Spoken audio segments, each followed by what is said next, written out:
Hi, and welcome to the Commonwealth Matters. I'm Richard Nelson, your host. The issue of LGBT rights of students in public schools has been a hot topic lately. Some say that children who identify with the opposite biological sex should have the right to do so and should carry that right into public schools. This, of course, would affect bathroom and locker room policy, preferred pronoun usage, and the curriculum. In the words of some, that would create a climate of tolerance and teach acceptance of LGBT youth. Others say that this is wrong and that it is sexualizing our young children and has no place in the public schools. Of course, these are big questions facing public schools, teachers, and parents. Joining us to talk further about this is Adam, a public school teacher in Central Kentucky. And Adam is also a parent, and I purposely have not identified his last name or the school district that he is serving in, just out of protection of his identity. Adam, thank you so much for joining us. You're welcome. Thank you. It's my pleasure. So just a little background here. I got to know Adam recently when I put out a call to some parents and teachers who were concerned about bathroom and locker room policies that allowed transgender identified youth to use the bathrooms of the opposite sex. I was personally aware of a handful of cases where this was happening, and also where there was concern. And I put out a call to the people that I knew that were involved with this, and almost to the person, every parent, every teacher, every staff was afraid to share their story with the leadership in our state legislature. They wanted to hear of real stories of people in the Commonwealth of Kentucky who were affected by this. And I'm very grateful to Adam and also his wife, who took time out of their day to travel to the state capitol to share their story. And Adam, just on a personal note, I really appreciate that. So let's start with this. There is real concern that you have transgender students, youth who identify with the opposite sex. This used to be known as gender dysphoria. It still is. And the biggest concern is that any bill like a bathroom or a locker room policy would marginalize them, or somehow could lead to them being minimized or devalued somehow in the schools. And I want to start out with this question at first, just so the listeners know where you're coming from and what motivates you. Do you see it that way, that by not allowing kids or not, let's step back, in a general sense, that not having policies that are proactively recognizing LGBT identities, do you see that as hurtful to them?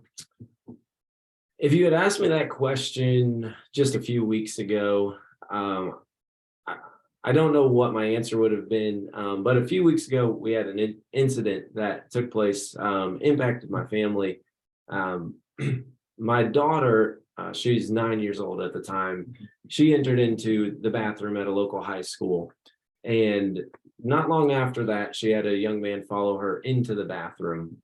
Now, this young man, fortunately, my wife was standing outside of the bathroom, and she was able to go in and ensure that nothing happened. And nothing did happen, when we're very grateful and thankful for that.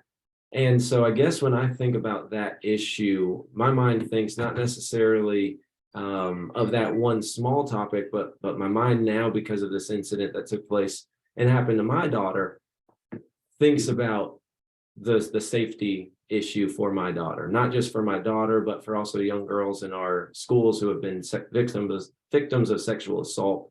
I think of those young ladies who don't know when they go into the bathroom, are they going to be safe? Are they going to be there as well? So this is a real issue for you. You've seen it firsthand. It's affected you as a parent and as a teacher. You're also involved with extracurricular activities, which I think brought your daughter onto the high school campus because she's 9 years old. Yes, that's correct.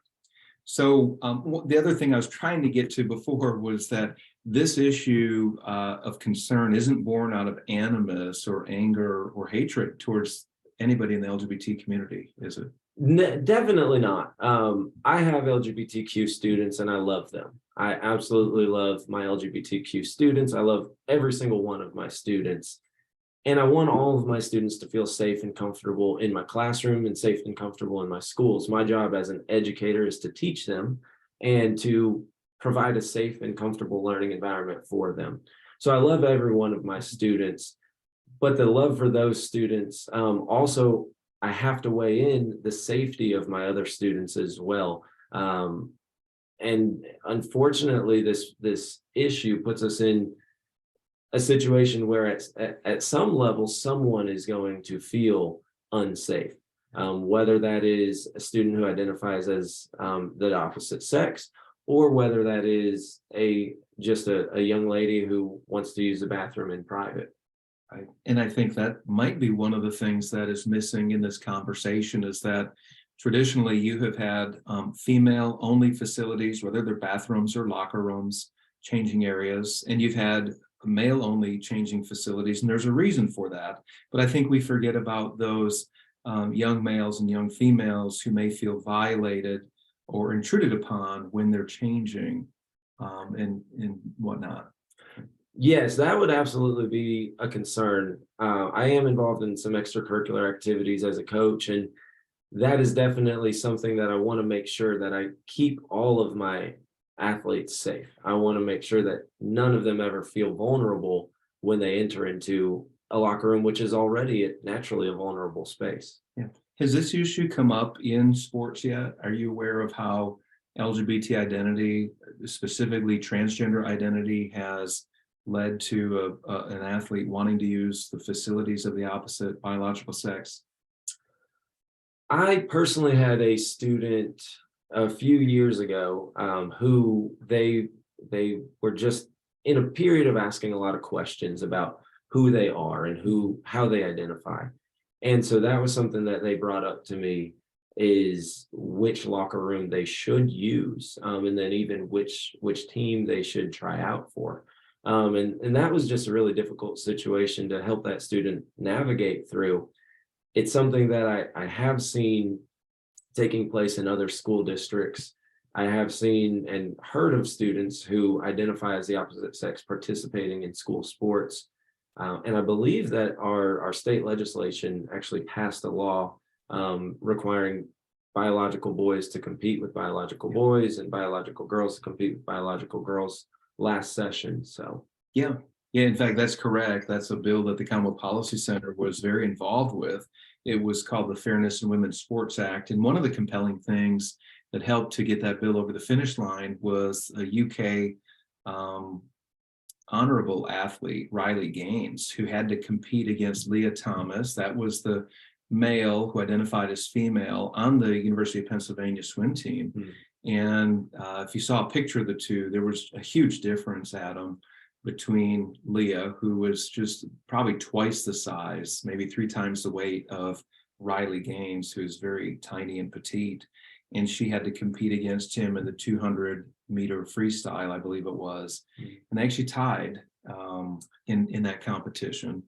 Leah went on to win other competitions, but one of the things that Riley had shared was that Leah was allowed into the UK women's locker room. Apparently at the facility they were in, yes, they didn't have a men's or something that could accommodate him as a transgender individual.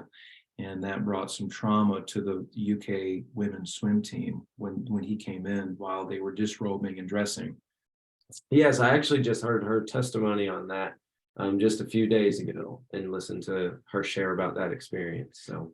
So Adam, tell us about you sharing your story. You and your wife went and met with legislative leaders because they had wanted to hear real stories from real Kentuckians who were affected by policies that allowed transgender youth in the public schools to use the restroom of their choice and the locker room of their choice.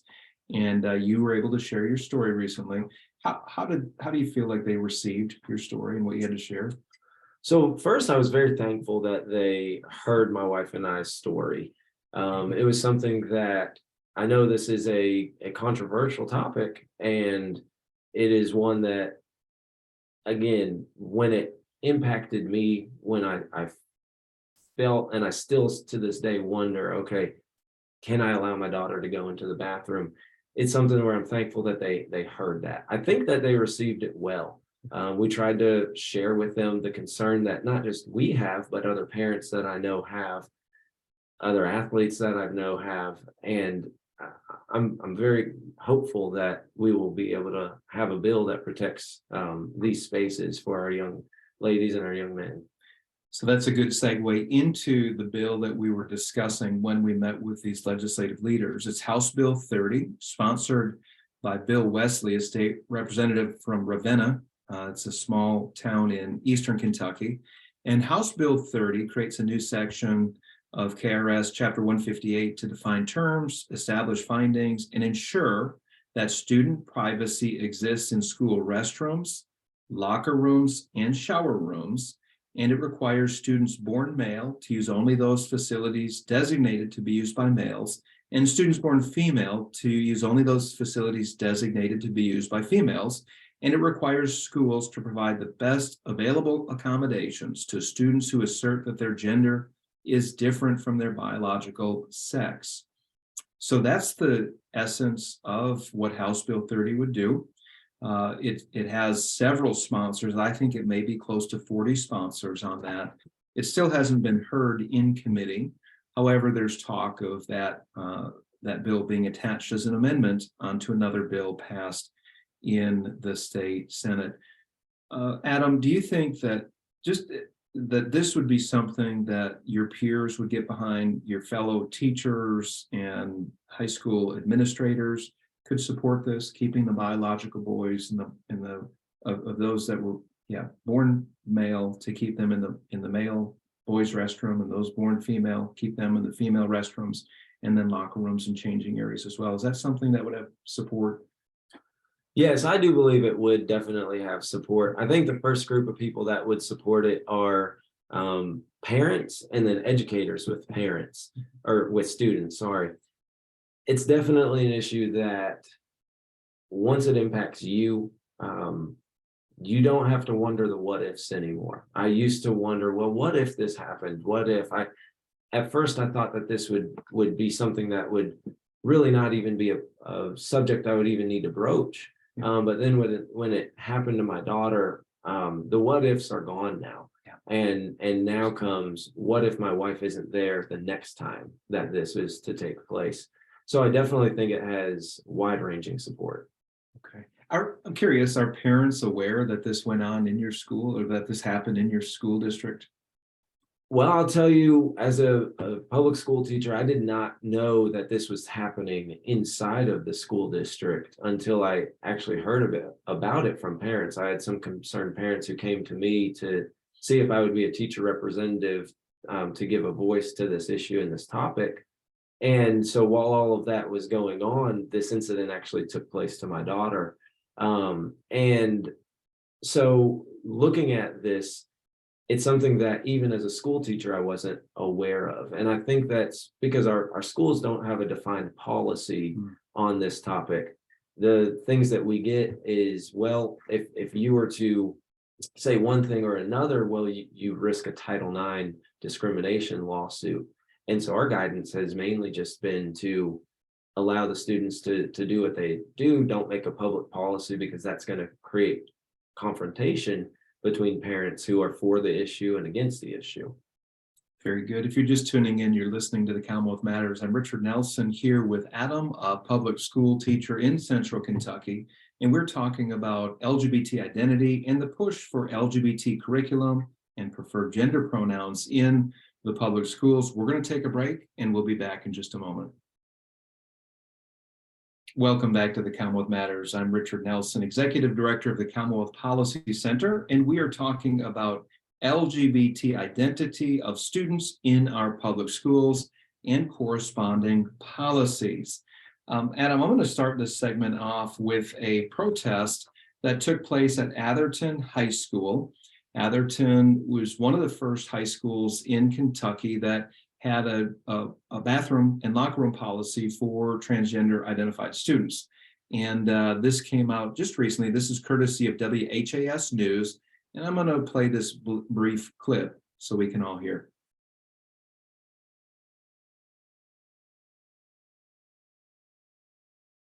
And let's see if I can cue this up. And we're having technical difficulties. How about that?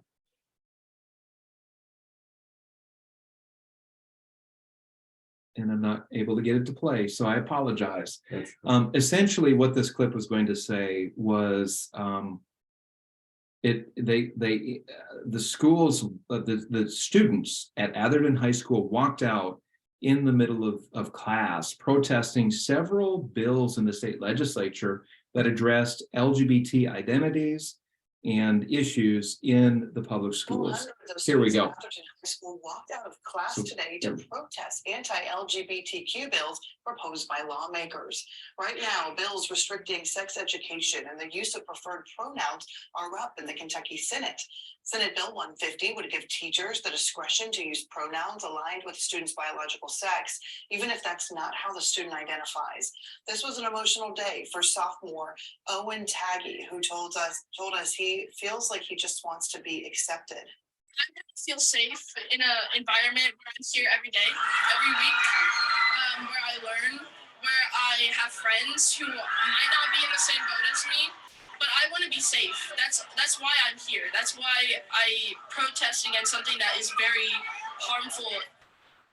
The students we talked to wanted to emphasize it was a peaceful protest, and tomorrow at the Capitol, a similar rally will be held by lawmakers. The Fairness Rally for LGBTQ rights will start at 1:30 with Governor Beshear and other lawmakers there in solidarity. Okay, so that was coverage from the Atherton High School walkout by their students. I want to start out with addressing one of the, well, there we go. Technical difficulties. So Adam, and this kind of links back into where I started out, that your concern is not born of animus or hatred towards any kid, but of concern. You're concerned as a parent and I think as a teacher, the well-being of your students. What would you say to the student though that was interviewed who wants to feel accepted, who wants to be able to identify as with the gender that they feel that they identify with? What would you say about that? They were opposed to these bills that would have stopped the preferred gender pronoun usage, and I guess we'll start with that. Does that, by not being forced to use a preferred gender pronoun as a teacher, does that infringe on the right of a student? You know, first I would tell this individual that, you know, I'm very thankful that you are out there sharing what you believe. I try to teach all of my students to know what they believe and go ahead and find that those beliefs are rooted in fact and in truth, and then go ahead and fight for what they believe in. I don't personally believe that how I refer to a student is going to negatively impact them. I get to that conclusion because I absolutely love each and every one of my students. I never limit them as to who they are based on who they identify with. My ultimate goal is to get to know this individual, love this individual, teach this individual, and have a positive relationship with them in my classroom. And I feel as an educator, I've been able to be very successful with that, with students who have identified differently than how they were born. So, does it protect the conscience rights of teachers to not be forced to use again, to be clear, we're talking about preferred gender pronoun, which is, let's say a young girl identifies as male, it would be he, his, those pronouns, he, his, him. Would this bill protect your conscience rights? you know, I believe that this bill would go ahead and protect my conscience rights. That's always a conflict whenever I am learning how to address a student. First, it comes out of a safety concern for that student. Unfortunately, kids are not always the nicest kids, and so they're not always ready to hear a student identify as something different. So for safety for that student against peers who may cause them some problems, but also just as an educator and as a teacher, I do have my own beliefs. I do share, I have my own beliefs. I try to stay neutral in the classroom. so the students can form their beliefs without my beliefs crowding into what they believe. But I do want the right to be able to have and follow my beliefs. And I know there's many other Kentucky educators who'd like that privilege as well. You'd shared, I believe it was in the meeting with legislators, about the LGBT guidance from the Kentucky Department of Education, which advised that teachers should use the preferred gender pronoun of the students, but also if the student wanted to keep it private from parents, to not tell the parent. What are your thoughts on that? Yeah, that puts me in a very difficult predicament as an educator. It's something that when I look at these students and they come and share with me that they would like to be referred to as a different name, and then they let me know that their parents aren't on board with this. And then the guidance I receive from the school district and from KDE is to just call them what they want to be called. As a parent, I would not want to enter into a school building and ask to pick up my daughter by her first name and the school not know who that student is. To me, that violates parents' rights. And it is definitely a place I don't want to feel as an educator. I have to hide something from them. I feel like that is not a situation I should never be involved in. And as an educator, if this student does have a condition that they're going through, I am not the qualified professional to treat this situation either. Are you aware of any other policies, Adam, that the school would say, okay, as a teacher or as a coach, you cannot tell the parents something about their child? Are there any other policies like that where you have to keep something hidden from parents? I've nowhere in education is there anything that says you have to keep something hidden from the parents. In fact, if we are discovering that there's harm caused to the child, we are supposed to notify the parents about that, to make sure that the parents do that. My best relationships with students are also ones where I have a very good relationship with the parent, and I don't think that I should be in the way of telling a student to not honor their mother and their father. I mean, that's a command that I think we're given as educators, is to honor the parents' requests. And so, yeah. Yeah, that's good. So,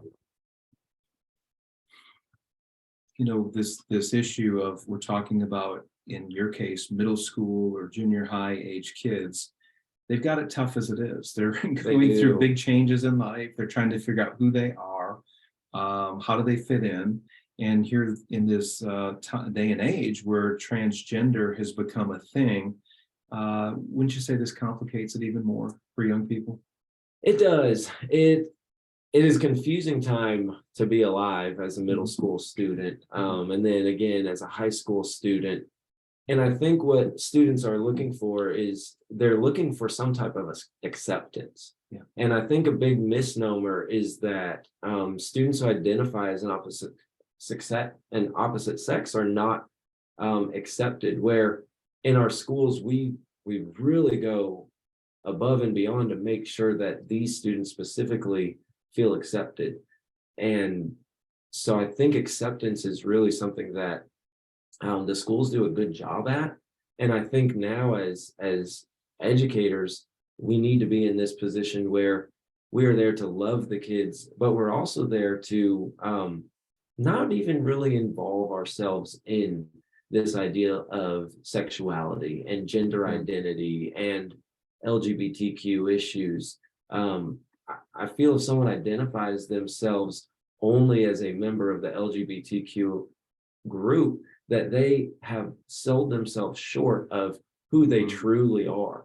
I believe that they have so much more worth than just their sexual identity or their gender orientation or their sexual orientation. I believe that these are bright individuals who are very talented, who can go on to have great careers, and to just only identify themselves as this one group, I think it really takes away from the character that I know these individuals have. Yeah, that's a really good point, and that's a good lead into the next question. And this is about LGBT curriculum that doesn't just explain about lifestyle choices or what it means to be LGBT, but pushing this idea as a healthy, normal, wholesome alternative. And this is what in the Kentucky Department of Education, in their guidance, they had links. The original guidance back in July of 2022 had links to controversial curriculum. They had the Genderbread Man, which teaches very young kids of kindergarten, first, second graders about human sexuality and LGBT identities. There's other curriculum that would push the idea of transgender as a normal and healthy alternative. Speak to that. Are you aware that that kind of curriculum is being embraced in the school that you're in? So that type of curriculum is something that I think is put in a subtle way. I don't believe that in math class, students are being taught about gender identity or orientation. I know in my class that they're not doing that. I don't believe they're getting that in language arts or science. But we do have opportunities in school for social and emotional learning. And one of the early things that we do in one of the curriculum we use at the school, it asks them to identify who they are. And a characteristic that they look to identify is who are they, male, female, non-binary. And that is something that when I shared that with some parents, they were concerned and they asked, okay, every time you use that curriculum, would you be able to preview that for us and share with us if there's going to be anything that we need to keep our kids on guard for? And so is it in the math class and science and social studies and reading, language arts? Those teachers aren't specifically teaching that, but in these other opportunities for social emotional learning, that is, I gave a survey to students today that was put out by our school district.